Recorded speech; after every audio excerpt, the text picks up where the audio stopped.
I can tell you for us, we are looking more for kind of the, not the pedigree of the startup, not the resume of the founder, as much as we're looking for the qualities of a leader, right? So we're looking for someone, again, who has that growth mindset, who is coachable, who understands their gaps in knowledge and experience and works to build a team, whether it's teammates or employees or co-founders, or even as advisors, right? An advisory board that might be able to fill those gaps.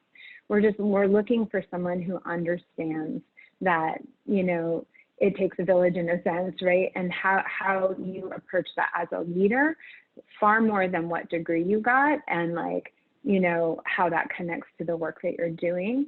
With that said, I would also say that, you know, there always is this question, why you, why now kind of thing, and why are you the person, or why are you the team to be solving this problem?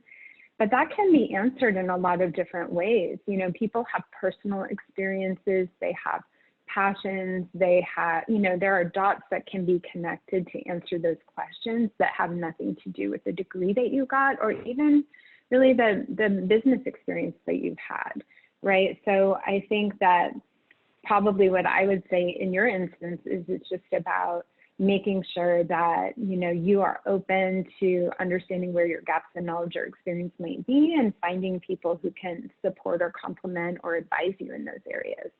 And I think investors really appreciate that. We've talked a lot about how an investor might look at a founder, but how does an investor look at the company is what you're asking. Yes.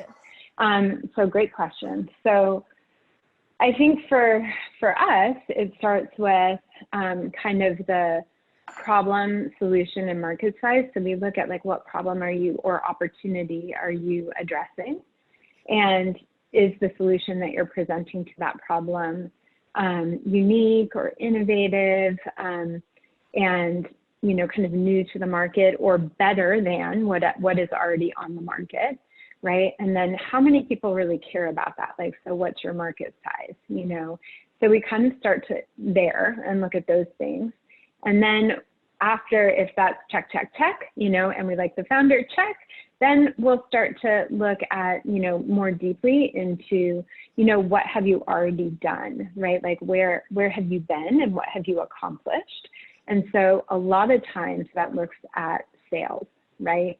So do you have customers? Are there other people that are willing to pay you money for this solution, right? And we really, at least where I am at now, we heavily weight that, right? It's customer traction is huge. And just being able to demonstrate that there are other people interested in buying your product is a big deal, right? And so we look a lot at that.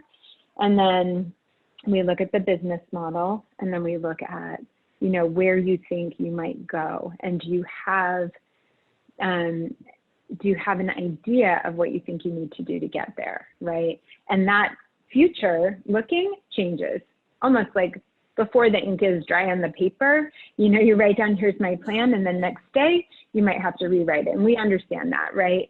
But the idea is, you know, kind of having a little bit of a roadmap for where you want to take this and what needs to happen in order to get there.